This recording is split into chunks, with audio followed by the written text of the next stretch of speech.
আসসালামু আলাইকুম প্রিয় দর্শক। আজকে আমি অত্যন্ত চমৎকার পদ্ধতিতে ফ্রেঞ্চ ফ্রাই তৈরি করব।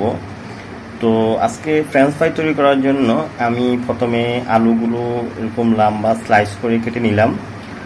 আপনারাও এভাবে কেটে নেবেন।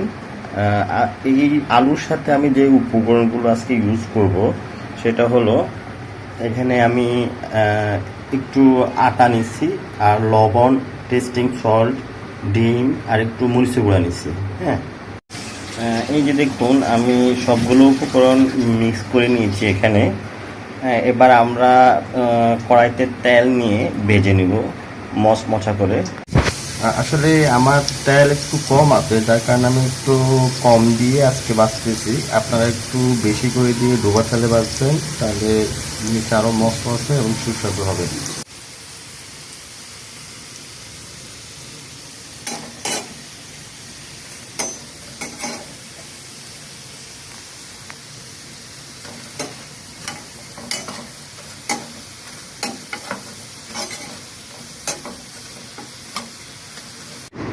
আমাদের ফ্রেঞ্চ ফ্রাই তৈরি কমপ্লিট। এই দেখুন কত সুন্দর কালার হয়েছে, এবং কি এটা আসলে খাইতে অনেক সুস্বাদু। দর্শক, আমাদের ফ্রেঞ্চ ফ্রাই বানানো শেষ। এই যে দেখুন কত সুন্দর কালার হয়েছে, এবং আসলে এটা খেয়ে দেখি কেমন হয়েছে।